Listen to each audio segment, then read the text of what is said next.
débarre.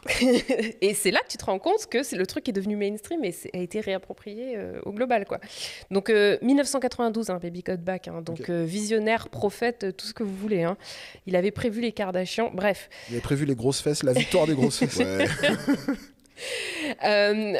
J'ai aussi envie de vous parler un peu de toutes les tendances make-up que les femmes noires ont lancées dans les années 2000 et qui étaient considérées comme ghetto, ratchet, vulgaires et qui aujourd'hui sont partout, à savoir les ongles.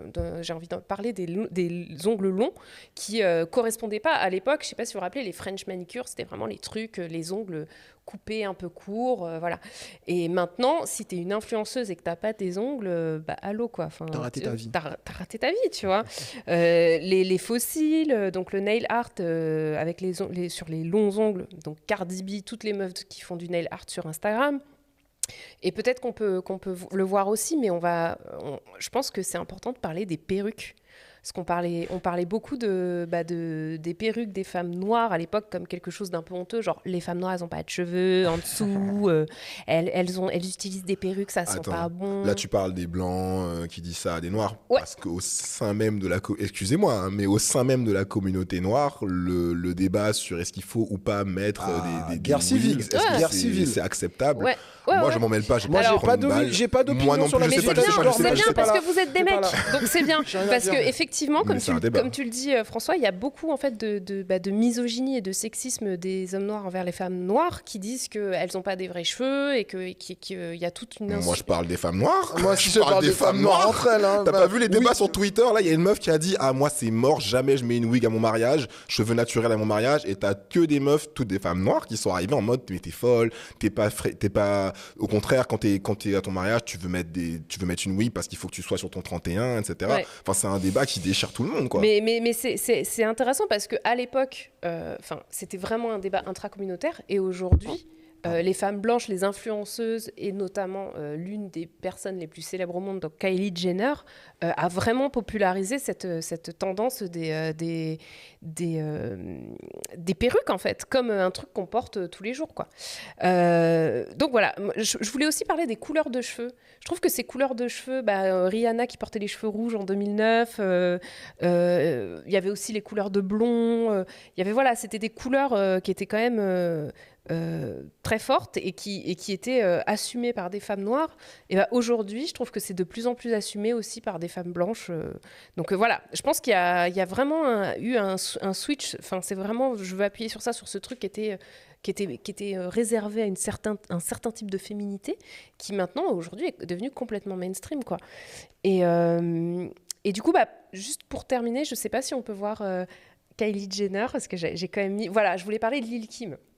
Parce que Lil' Kim, c'est quand même la rappeuse des années 90-2000 qui a eu un immense héritage, c'est-à-dire que toutes les rappeuses aujourd'hui lui doivent quelque chose, que ce soit Megan Thee Stallion, Cardi B, Nicki Minaj, il y a vraiment un truc sur la manière dont...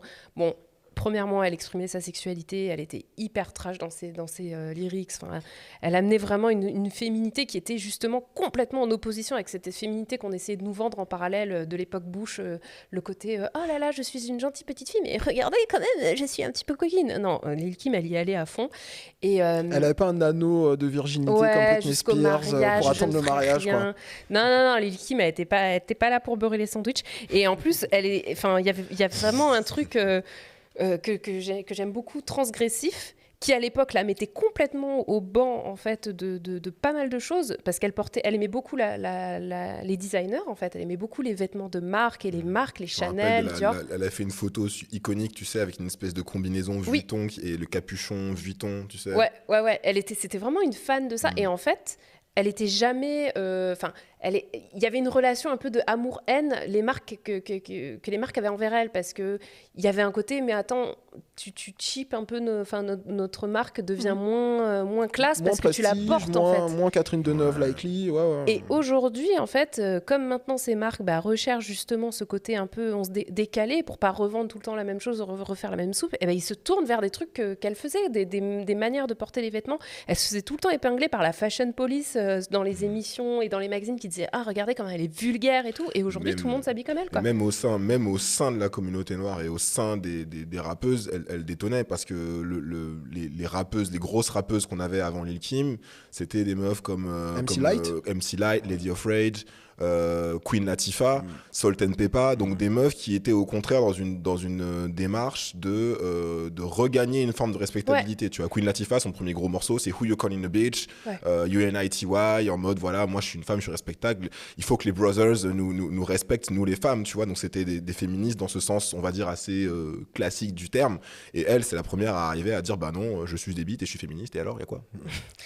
Et clairement, enfin, quand aujourd'hui on dit oh là là, Kylie Jenner c'est super, elle met des perruques et tout, enfin, je suis désolée, mais voilà, c'est les femmes noires qu'on pioneer le truc, et donc voilà. Et je trouve qu'il y a un autre truc intéressant, mais c'est un point un peu plus qui ouvre sur tellement de choses, c'est par exemple notamment dans les tendances make-up et tendances cheveux, tendances mode, quand ça devient grand public. Quand, par exemple, on se dit « Ah, ça y est, on peut porter des perruques » ou « Ah, ça y est, on peut porter les ongles comme ça » ou alors les femmes noires ont utilisé le contour. Bon, je sais que là, je pars loin pour vous parce que... Le contouring, voilà, le fait d'utiliser des produits pour faire ressortir différentes zones du visage et tout. Et bien après, une fois que c'est devenu mainstream, les marques, quand elles ont commencé à produire des kits de contouring, il n'y avait pas les couleurs de peau des femmes noires. Donc en fait, voilà, on va chercher quelque chose dans la communauté, on dit putain c'est bien, c'est créatif, c'est nouveau, on n'a jamais vu ça avant, et puis après on crée un produit qui devient mainstream, mais on exclut la communauté qui l'a créé. Donc il y a un vrai système en fait de reproduction comme Expropriation culturelle. Ouais, c'est un peu ça, quoi. C'est en fait votre truc il est bien, hein. Bah venez on l'adapte, mais par contre vous dégagez, quoi. Donc voilà, je trouve ça intéressant. Quand vous voyez tous ces TikTok, tous ces mèmes, tous ces Instagram sur les années 2000, n'oubliez pas que les Noirs étaient là avant. Les Noirs ont créé, les Noirs ont popularisé. Et aujourd'hui, en fait, tout ça revient sans le stigma qu'ils portaient dans les années 2000. Mais ce serait bien, en fait, que les pratiques culturelles noires ne soient pas jugées ghetto, vulgaires, pour être réadaptées des années plus tard comme quelque chose de cool et de mainstream. Je sais pas, moi, c'est ce que j'aimerais. Et c'est tout pour moi. Oui, bien. Alors, moi, j'ai été très affecté par la mort de DMX, donc le rappeur. C'était un de mes rappeurs... R.I.P. C'était un de mes rappeurs préférés. Sa musique m'a beaucoup accompagné... dans des moments difficiles ou dans des moments moins difficiles aussi. Et puis bon, voilà, j'ai un peu réfléchi à comment j'allais parler de lui. Je me suis dit, est-ce que je me joins au concert d'éloges funèbres, de gens qui disent à quel point il était important pour la culture et la musique hip-hop, etc. Et puis bon, je me suis dit, voilà, tout va être dit, et peut-être même mieux que moi je pourrais le dire. Donc je me suis dit, tiens, je vais m'intéresser à DMX l'acteur. Parce que il a eu une carrière au cinéma qui est assez intéressante. Bon, les 3/4 des films dans lesquels on le connaît, c'est surtout des films d'action que vous avez peut-être vu dans les années 2000. Cradle to the Grave, Roméo doit mourir avec Jet Li, des trucs comme ça. Il a aussi fait quelques caméos dans des sketchs comiques qui sont même pas arrivés en France. Il a fait un caméo notamment dans une série qui arrive en France, qui s'appelle Bienvenue chez les Huang. Est-ce que vous connaissez cette série ? Ah oui, bien sûr. Tout à fait. C'est Fresh Off the Boat. Fresh Off the Boat en anglais, voilà. Une famille asiatique, taïwanaise, chinoise, c'est ça, Floride. l'histoire vraie de Eddie Huang, qui est en fait un chef cuisinier super connu aux States, etc. Et il y a cet épisode où DMX fait un rôle en tant que lui-même, un caméo, et il parle de la façon dont il cultive des orchidées. Il dit qu'elles ont besoin de beaucoup d'attention. J'ai vu la vidéo, elle était partout sur Instagram. Voilà, ça vient de Fresh Off the Boat. Voilà, quand DMX est mort, en fait, cet extrait est ressorti où DMX parle de la culture des orchidées et de comment, voilà, parce que ça illustre très bien ce personnage qui était écorché vif, à la fois, tu vois, à la fois hyper dans l'hyper-virilisme, et on avait l'impression que rien pouvait l'atteindre, et en même temps qui avait aucune hésitation à montrer ses parties les plus vulnérables, c'est ça. Mais pour moi, son rôle le plus intéressant, et c'est pour ça que j'ai maté ce film-là, c'est son premier, justement. C'est un film qui est sorti en 98 et qui s'appelle Belly. Donc Belly, c'est l'histoire de deux amis d'enfance qui font en gros des braquages et qui vendent de la drogue pour devenir riches. Donc c'est vraiment le hood movie par excellence. On a Sincere, je sais pas comment je vais le prononcer pendant l'épisode, ça va être un peu galère, mais en gros sincère. Il est sincère quoi, qui est interprété par Nas. Et on a donc Bundy qui est interprété par DMX. Donc la dynamique du film, en gros, c'est que ces deux personnages, ils représentent un peu le yin et le yang. Sincere, c'est le mec qui est calme, spirituel, il s'occupe de sa famille, il lit des auteurs afrocentristes, il se pose des questions existentielles. Donc ça, évidemment, c'est Nas, puisque forcément, son personnage reflète, si vous voulez, la réelle personnalité, on va dire, de Nas, le rappeur. Et à côté, on a Bundy qui est son yang, qui est le criminel, le thug, impulsif, avec un cœur froid, nihiliste, infidèle avec sa meuf, tout ce que vous voulez, tout ce que vous pouvez imaginer comme type de défaut. Et en fait, ce qui se passe, c'est que voilà, ils roulent ensemble depuis l'enfance, et puis leurs chemins vont, on va dire, se séparer, s'éloigner. Ils vont chacun trouver, je vous spoil un petit peu, mais ils vont chacun trouver leur rédemption, chacun d'une manière différente. Nas, il va se tourner vers l'Afrique. En fait, il y a un moment où il va dire à sa meuf, j'en ai ras le cul de la vie de gangster, etc. Je veux qu'on parte en Afrique. Elle va dire, ah bon, mais l'Afrique, c'est loin. Et il dit, oui, mais je pense que c'est la terre-mère et qu'il faut qu'on aille en Afrique. Après, à un moment, il revoit Bundy, ils sont dans un café, et il fait, I'm going to Africa. Et DMX, il fait, oh yeah, you're going to Africa? Il fait, yeah, Africa. Okay, well, man, good luck for Africa. On saura jamais dans quel pays il va. On saura jamais dans. C'est ça, mais tu sais, pendant tout le truc, on saura jamais dans quel putain de pays il va. Et à la fin du film, il fait genre, I went to Africa. That was beautiful. Africa. Merci Nas. C'est Nas qui a co-scénarisé le film, donc franchement, shame on you. Et son père a vécu en Afrique et tout. Mais oui, mais bien sûr, le gars, il n'est pas foutu de nous dire. Est-ce que c'est Afrique subsaharienne au moins? C'est peut-être une note d'un producteur qui lui a dit non, mais attends, les gens ils connaissent pas les pays d'Afrique. Je sais pas, Congo, les gens ils voient que c'est pas en Europe. Voilà, tu dis Sénégal, j'en sais rien moi, au moins une zone géographique, Afrique du Sud, Afrique centrale. Non, Africa, I'm going to Africa. Ok mec, très bien. DMX, lui, il va trouver sa rédemption dans la religion. Alors en fait, il va à un moment, il va aller en prison, et puis en sortant de prison, il va être engagé par une organisation bizarre, on saura jamais qui c'est, on sait juste que c'est des blancs chelous. Et en fait, il va être recruté par cette organisation pour tuer un prédicateur, un révérend afro-américain qui en fait ne doit absolument pas prononcer un certain discours qu'il doit prononcer devant une grande assemblée. Et donc en fait on va lui dire, écoutez, vous allez infiltrer cette organisation religieuse et vous allez tuer ce mec avant qu'il donne son fameux discours.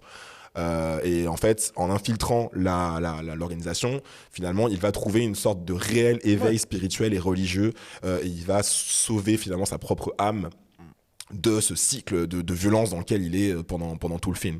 C'est drôle de voir d'ailleurs que même dans un film de divertissement, dans un film de gangster assez classique, il faut qu'il y ait un sous-texte politique, il faut qu'on parle de l'afrocentrisme, il faut qu'on parle du retour voilà. Et évidemment quand je vois ce scénario là avec le mec qui est engagé pour tuer un révérend noir, je peux pas m'empêcher de penser à des films comme Black Klansman ou Judas and the Black Messiah. Enfin, c'est l'éternel scénario. Le prochain épisode.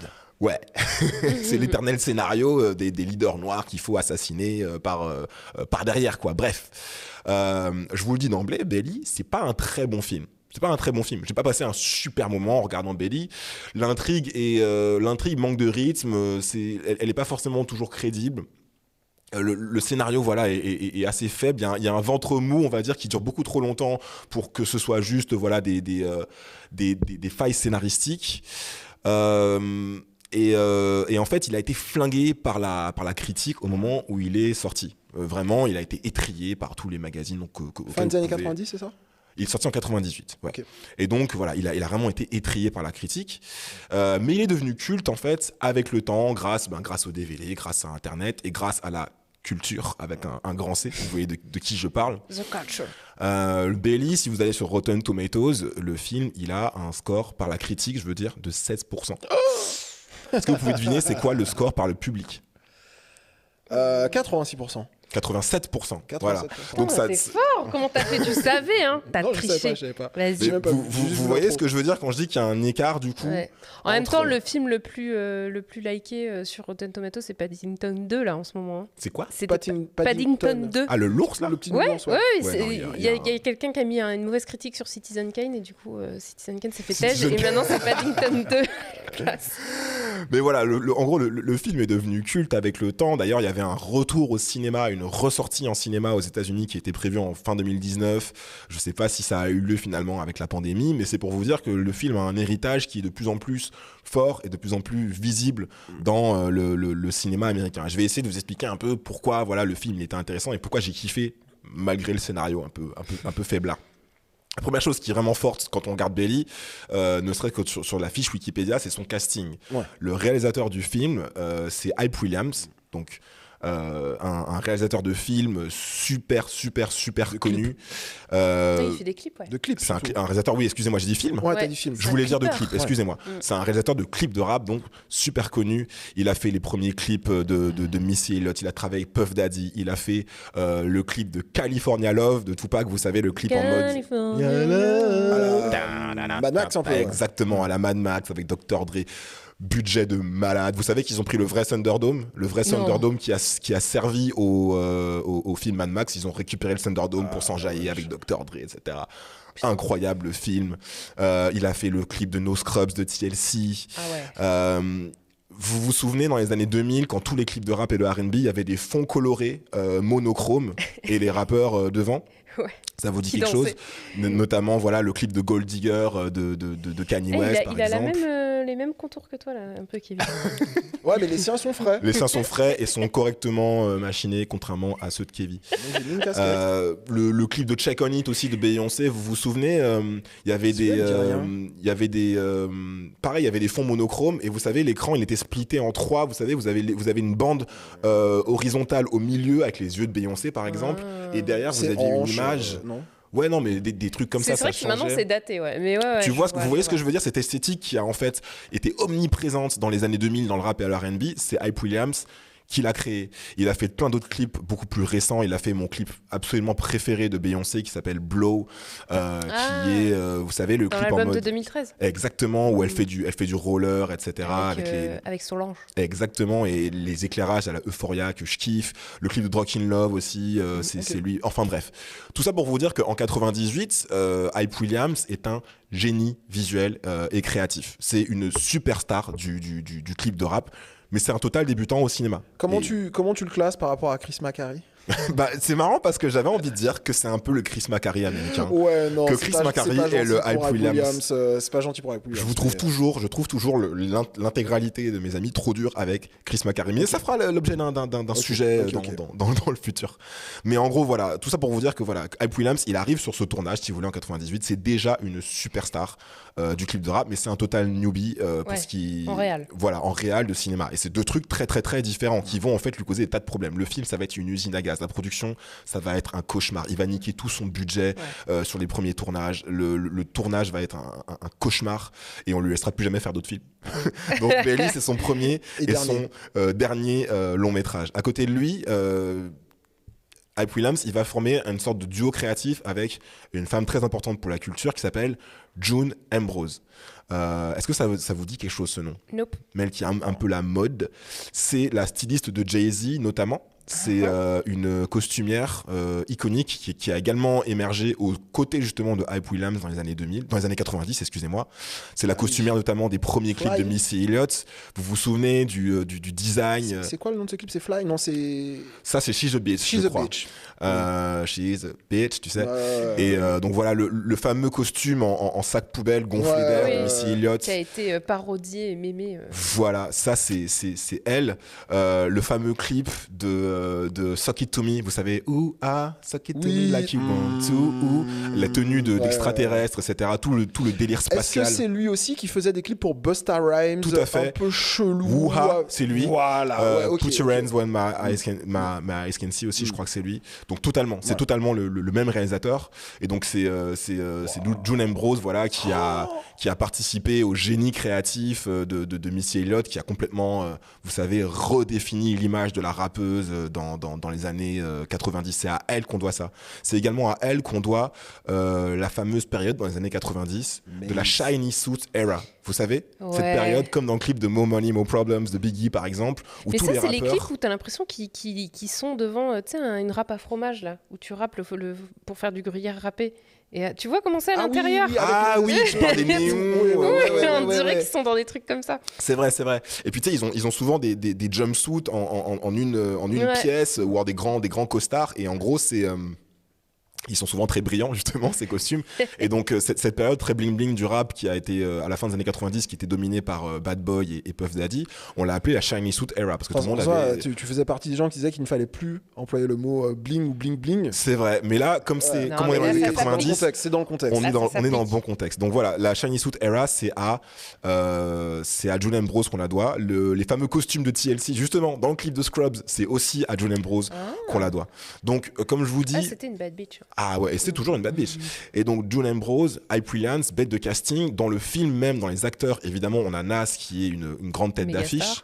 On a T-Boz qui est une des 3 membres de TLC qui joue la copine de Nas. Là, la scène que vous voyez à l'écran, c'est celle où elle fait « But we are going to Africa? Really?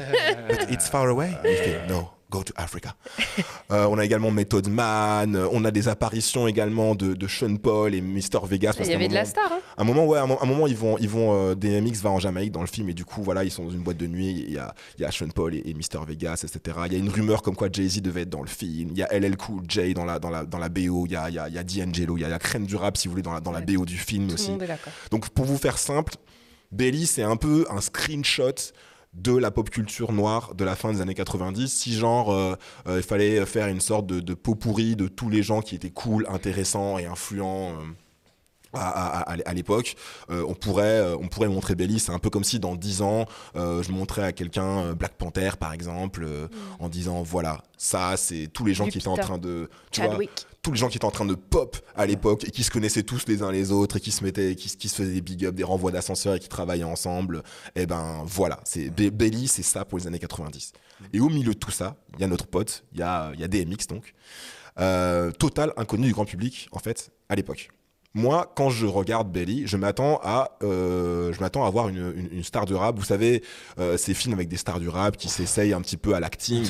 Vous savez, en dilettante, quoi, en mode ouais, machin, voilà. T'es une star du rap, donc forcément, tu vas avoir des opportunités professionnelles. On va te proposer de faire des films, donc tu vas prendre le chèque, tu vas accepter, tu vois. Donc je m'attendais un peu à voir ça. Et en fait, en me renseignant, je vois qu'en fait non, l'année où Belly sort, en fait, DMX n'a pas encore sorti d'album. DMX est un total inconnu. La vraie tête d'affiche du film, c'est Nas. D'accord. Donc le film sort avant le premier album de DMX, It's Dark and Hell is Hot. L'album va faire triple platine, va faire de DMX une quadruple platine, je crois, à une époque où il fallait lever ses fesses de son canapé pour aller acheter des disques. Ouais. Vous voyez ce que je veux dire?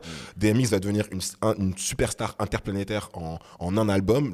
Def Jam, son label, ils vont être tellement chauds. Ils vont dire, vas-y mec, on est chaud, fais-nous un autre album tout de suite. Le mec, il va faire un deuxième album la même année que It's Dark and Hell is Hot. Pareil, le gars va faire triple platine, quadruple platine, tout ce que vous voulez de platine, numéro 1 des Billboard, etc. Superstar. L'année suivante, en 99, donc, il se retrouve à Woodstock. C'est l'image que vous avez vue, je pense, la vidéo que vous avez vue tourner beaucoup lors de sa mort. Prière. C'est pas la prière, c'est quand il est devant une foule massive. Et puis qu'on dit que c'est une vraie rockstar, en fait. Voilà, c'est ça. Il est en salopette rouge et Timberland devant une foule massive dans ce qui était en fait l'équivalent à l'époque de Coachella. Alors, faut vous dire qu'à ce moment-là, le mec, il est connu depuis 1 an et demi à peu près. Il a sorti 2 albums. C'est comme si on faisait Beachella, mais c'était Cardi B, quoi. Ouais. Cardi B en 2016, quoi. C'est pour faire un truc simple. Et ce qui est clair, c'est qu'évidemment, quand on regarde le film à l'aune de tout ça, on se rend compte que le charisme du gars, le charisme de DMX explose à l'écran. Évidemment, c'est pas un rôle de composition. Hein. Quand on connaît un petit peu, vous voyez, le vécu de DMX, c'est pas compliqué pour lui de jouer un thug, un gangster. Mais malgré tout, il a une présence à l'écran que, par exemple, Nas n'a pas. Nas, il est pas toujours à l'aise avec son texte, notamment quand il doit faire des scènes un peu plus un peu plus romantique, vous savez, ouais. Ouais, c'est ça, quand il parle avec Thibaut, etc., qui joue sa copine et tout, il doit être un peu tendre, machin, il doit être un peu plus machin, il est pas à l'aise avec son texte, c'est pas un acteur, et je pense qu'il le sait. Mais quand je regarde DMX, du coup, dans Belly, je me dis qu'on aurait dû lui donner plus de rôle dramatique, parce qu'il a vraiment une profondeur émotionnelle qui aurait pu vraiment lui permettre de faire ça. Je pense que ça aurait pas dû être seulement un action hero, un Jason Statham noir, je pense qu'ils auraient pu faire beaucoup plus de choses avec ce mec. Donc quand tu regardes le film rétrospectivement et que tu dis que c'est un total inconnu à l'écran et qu'il pète l'écran même devant Nas, tu te dis il y avait vraiment un potentiel, et finalement le DMX a autant apporté à Belly au film que le film a permis à DMX de devenir connu. Vous voyez ce que je veux dire? Et l'autre truc, du coup, qui ferait vraiment que le film est resté culte et qui est vraiment important, c'est son esthétique, en fait. Parce que Belly est un film incroyablement beau. Il est vraiment incroyablement esthétique. J'ai vu, tu nous avais dit de regarder la scène d'intro, où il rentre faire un braquage dans un club, etc. C'est beaucoup plus violent que ce que je pensais, pardon. Mais par contre, c'est vrai que c'est l'esthétique du clipper qui entre en jeu, quoi. Bah ouais, on peut se mater un petit extrait de la scène d'intro.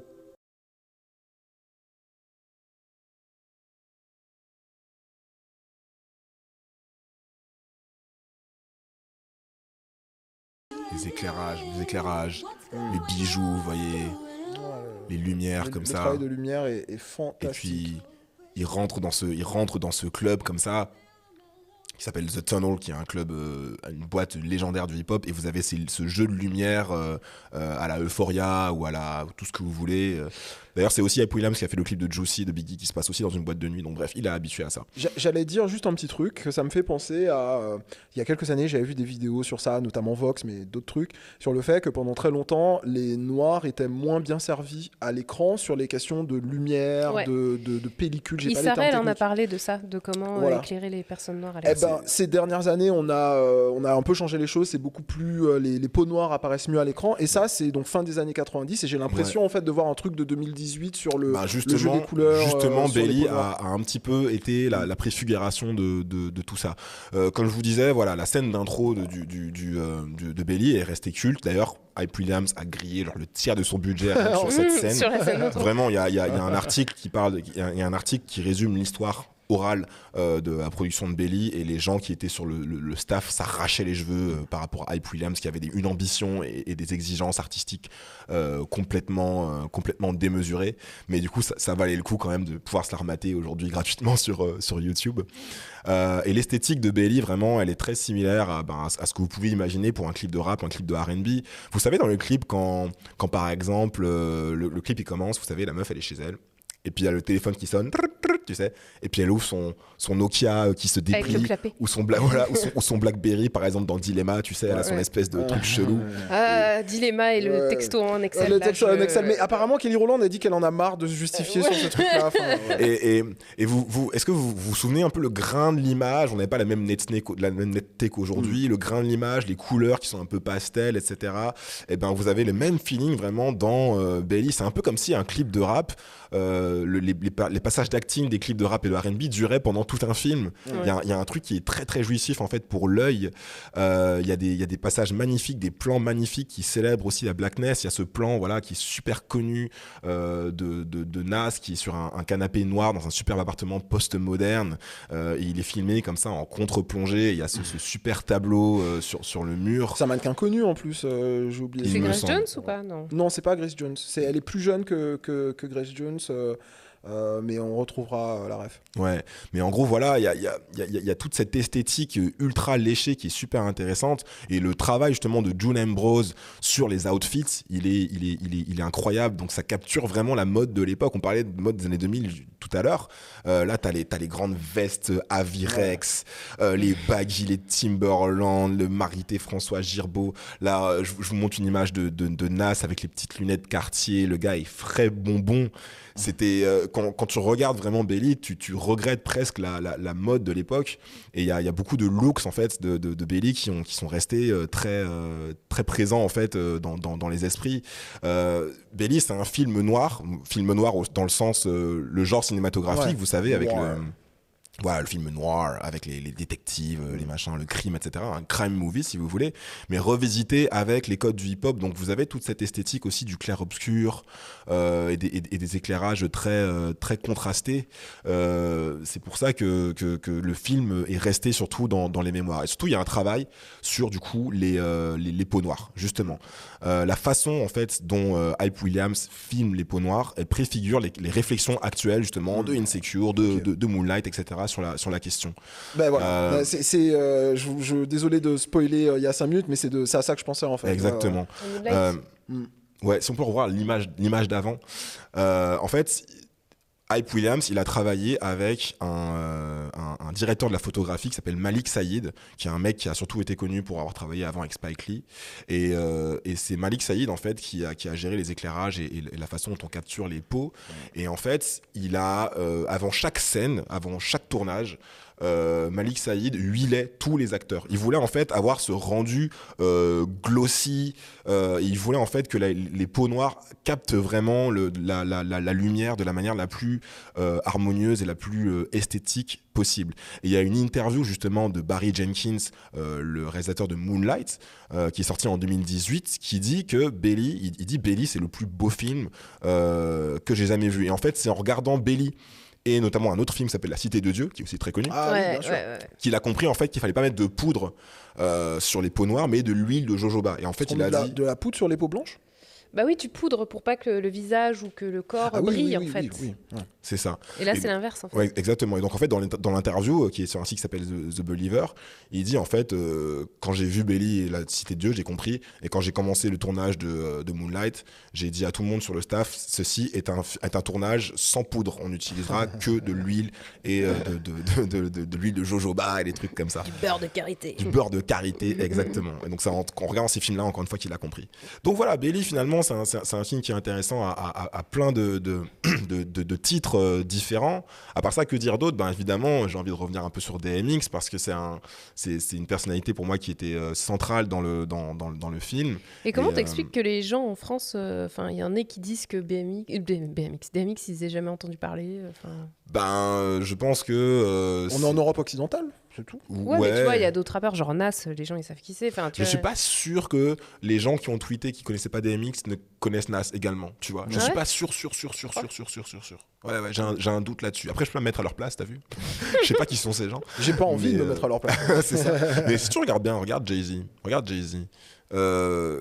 Je pense qu'il n'y a pas beaucoup de gens dans la rue qui peuvent citer 5 morceaux solo, attention, de Jay-Z, tu vois, à part le son avec Alicia Keys.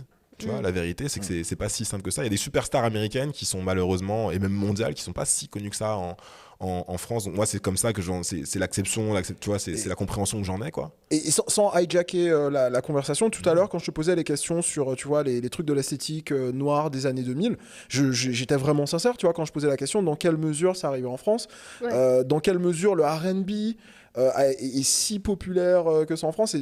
Enfin, je sais pas. Je pense... on a le R&B de rue, c'est pour ça. Ah ouais, non, mais moi je pense pas au R&B de rue. Hein. Moi je pense par exemple, moi j'ai déjà entendu des gens, enfin, ne pas faire la distinction entre du rap et R&B et dire oui, ben, quand j'étais au lycée, j'écoutais comme tout le monde du R&B, j'écoutais Dr. Dre. Je fais non, mais c'est pas du. Enfin, tu vois, vraiment une sorte de méconnaissance. Il y a aussi des gens sur BFM qui disent que Chris Brown c'est un rappeur, tu vois. Ouais. Il s'est essayé au rap, mais c'est un chanteur, quoi.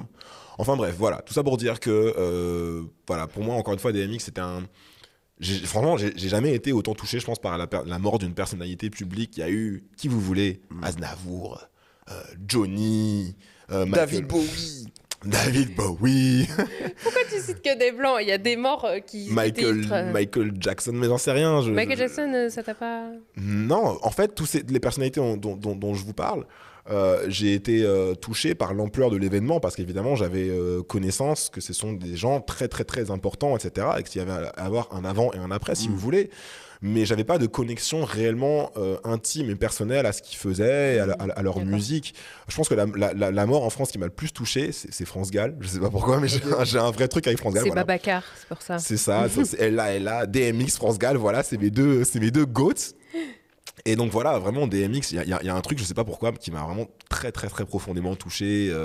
je sais pas, je pense que pendant toutes ces années, en fait, même vous demandez à mes potes et tout, dans les conversations Facebook, etc., vraiment, j'ai pas attendu la mort de DMX pour restreamer de temps en temps ses albums ou dire, moi je kiffe DMX, etc. Je sais pas, j'ai un truc avec lui. Et pendant toutes ces années, en fait, parce qu'il a été absent pendant très longtemps du coup de l'espace musical, on va dire. Il était plus connu pour ses frasques malheureusement les dernières années et pour ses problèmes de drogue que pour sa musique. Son dernier album officiel remonte à 2012. Pendant toutes ces années, je sais pas pourquoi, mais j'attendais en fait de le voir revenir. J'espérais qu'il revienne. En fait, j'avais envie de le voir gagner. J'avais envie de le voir gagner. Il avait pas des soucis un peu de drogue et de. Il avait tous les soucis du monde que tu peux imaginer. Ouais. Je crois que quand il était jeune, on lui a fait fumer un truc avec du crack dedans. Tout à fait. On l'a fait fumer à son insu en fait quand il avait 14 ans. Son mentor lui a fait fumer un bédo de crack et c'était le début des soucis. Mais voilà, je sais pas pourquoi, mais j'avais vraiment envie qu'il surmonte tout ça et qu'il revienne un jour. Je voulais le voir gagner. Un peu comme les gens ont dit aussi pour Amy Winehouse. Il y a beaucoup de gens qui disaient putain, on avait envie de la voir s'en sortir et on a été malheureusement déçus par la vie, par la mort. Et ben moi j'avais la même chose avec DMX et ça m'a vraiment touché de le voir partir et de voir. J'ai regardé toutes les obsèques, toutes les cérémonies, tous les hommages, j'ai lu tous les articles possibles, imaginables, tout ce que vous voulez. Mais voilà. Et du coup, finalement, une bonne manière, je trouve, de lui rendre hommage, outre de streamer en boucle sa musique, etc., mais ça, tout le monde va le faire, je trouvais que c'était de boucler la boucle, du coup, et de revenir au moment, justement, où, au tout début de l'histoire, finalement, en 98, où il était inconnu et où il allait exploser, justement, à la face du public. Nas a plein d'opportunités, de potentiel. Oui, c'est ça en fait, tu vois. Et puis de le voir vivant, de le voir s'agiter à l'écran, le voir, tu vois, bouillonnant de vie, c'est intéressant. Nas, à ses obsèques, raconte que juste avant justement de tourner la scène culte du début là, dans la boîte de nuit, l'intro donc de Belly, ils sont sur le tournage, ils sont sur le set. Et là, DMX sont en larmes parce que il avait conscience que, alors qu'il y a quelques mois auparavant, il dormait sur le canapé de son ex, il n'avait pas de deal de distribution de ce que vous voulez, bref, c'était un chien de la casse.